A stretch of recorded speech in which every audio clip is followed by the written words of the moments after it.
জুয়েরা না অনেক বড় গরু কিনছে। এই এক কথা বারবার কাউ কিনলে গে? হ্যাঁ, জুয়েরা গরু কিনছে তো কি হইছে? আল্লাহ ও সমর্থ দিচ্ছে আর গরু কিনছে। তুমি তো পারলে মিষ্টিও কিনে নিয়ে যাইতে পারতা। মিষ্টি লন লাগবো কি লেগে? কয়জনের ডায়াবেটিস আছে? সবাই এখন স্বাস্থ্য সচেতন না? সবাই কি মিষ্টি খায়? বিস্কুট লইছি না, দামি দামি বিস্কুট লইছি, এক একটা প্যাকেট 20 টাকা করে লইছি। এই বিস্কুট আন্ডা বাচ্চা যা আছে সবগুলো বিলাই দেবো। আও এখন কি আর কেউ বিস্কুট নিয়ে বেড়াইতে যায় বলো? একটু আপেল কমলা টমলা। আপেল কমলা টমলা, আপেল কমলার গাছও লাগাইছে, আগামী বছরে হইব। এখন আপেল কমলা খাই কি হবো? আম আছে না, কাঁঠাল আছে না, খাইবো না? হোক হ্যাঁ বাঁধো বাঁধো, ভালো করে বাঁধো। আচ্ছা ঠিক আছে, যাও তাহলে। আম্মা, আম্মা, আম্মা দেখে না যে কি আর। কই কি রে? আব্বা আসসালামু আলাইকুম। ওয়ালাইকুম আসসালাম। ওয়ালাইকুম আসসালাম। এই গরু কি তোমরা নিয়েছো নাকি? জি জি জি। হ্যাঁ তোমাদের জন্য। এই সবের আবার কি দরকার ছিল?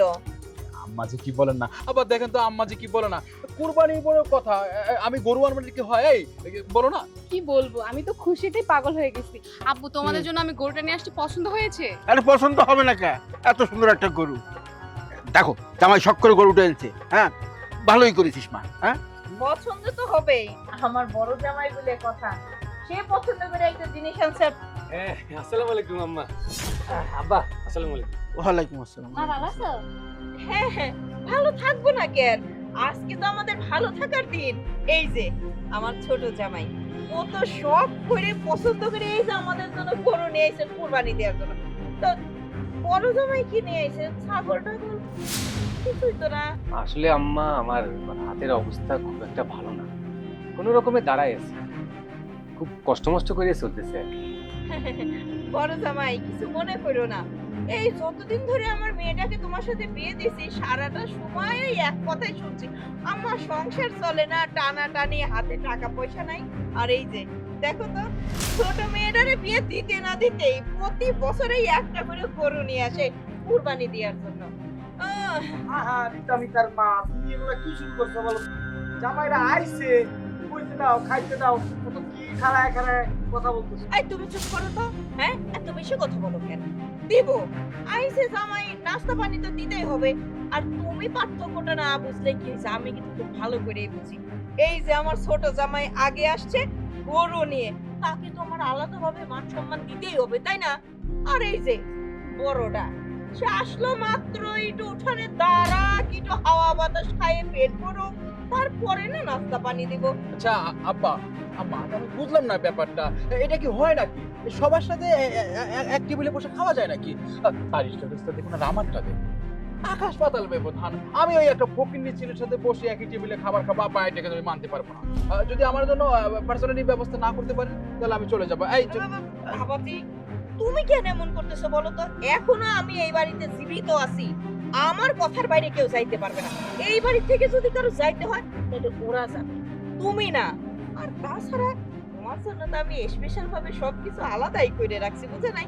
আর ওদের জন্য একটা ঘর আছে, ওই যে তোমার দাদি শাশুড়ি যে ভাঙাচোরা করে থাকতো, ওই ঘরটা ওদের জন্য রাখছি, তুমি কোনো চিন্তা করো না। আম্মা তুমি এসব কি কথা বলতেছো? তোমার যা বলা উচিত ছিল তুমি আমারে বলতা। তুমি তোমার জামাইয়ের অপমান করতেছো কিসের জন্য মা?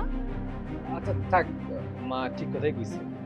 ঠিক আছে মা, আমরা গরিব মানুষ, বরং যাই, আপনারা সবাই মিলা ভালো করে কুরবানির আনন্দ উপভোগ করুন। আচ্ছা তুমি কুরবানির উদ্দেশ্য জানো? কুরবানির উদ্দেশ্য হলো হিংসা বিবাদ, এই ঝগড়া ঝাঁটি যা যা আছে এগুলো সব ত্যাগ করতে হবে। ত্যাগ করে এক লাইনে খাড়াইতে হবে সবাইকে। মনের ভিতরে যে পশুটা আছে না, সেই পশুটাকে কুরবানি দিতে হবে। তুমি একটা গরু আইনে বহুত বাহাদুরি দেখাচ্ছ, তোমার এই কুরবানি হবে না, বুঝছো? তাহলে তুমি শোনো, তাহলে আমি বড় মেয়ের সঙ্গে চলে গেলাম। বাবা তুমি কেন যাবা? মা অনেক হয়েছে, এবার থামো। আরে খুব তো বড় বড় কথা বলতেছিলা। হ্যাঁ, একটা গরু নিয়ে আইসা, গরুটা কি তুমি একলা নিয়ে আসছো? আমারও ইচ্ছা ছিল যে গরু আনার আর কুরবানি দেয়ার, কিন্তু আমি ভাবতে পারিনি তুমি একটা গরু নিয়ে এসে আমার গ্রামের মধ্যে আমার বোনকে ছোট করবা। এক্ষুনি মাফ চাও। আমারই ভুল হয়েছে, আমি আসলে অর্থ টাকা পয়সার আভিজাত্যে মানুষ থেকে অমানুষ হয়ে গেছি, বুঝতেই পারিনি যে মানুষের সাথে মিশে চলতে হয়, একই পরিবারের সবাই একই টেবিলে বসে খেতে হয়। আসলে সরি, আমাকে ক্ষমা করে দিন সবাই। হ্যাঁ বড় জামাই, আসলে আমিও না আবেগে পড়ে তোমার সাথে অনেক খারাপ ব্যবহার করে ফেলছি। আমিও না ভুলে গেছিলাম যে আসলে ছোট জামাই যেরকম আমার জামাই বাবাজি, তুমিও তো আমার জামাই বাবাজি। আসলে আমি উল্টাপাল্টা করে ফেলছি বাবা, তুমি কিছু মনে করো না। আর কোথায় যাবা? একসাথে কোরবানি দিবা, নামাজ পড়বা, আমি রান্না করবো, তোমরা সবাই মিলে খাওয়া দাওয়া করবা, ঠিক আছে? তাহলে তো হয়েই গেল। এই বড় জামাই ছোট জামাই আমরা সবাই মিলে একসাথে কুরবানি দেব, সবাই একসাথে রান্না পাক করে বসে বসে খাবো নাকি? হ্যাঁ, আর মা তুমি কখনোই অন্তত আমাদের দুই বোনের মধ্যে কখনোই ভেদাভেদ করবে না, ঠিক আছে? তাহলে আর দেরি কেন, সবাই মিলে ঘরে চলো, আমি একসাথে সবাইকে খাবার দিচ্ছি। চলো চলো জামাই। আরে কাছে আসো, আমরা দুজনে একটু কুলাকুলি করে নিই। এই তো সব হয়ে গেল, আসো আসো আসো, ঘরে আসো।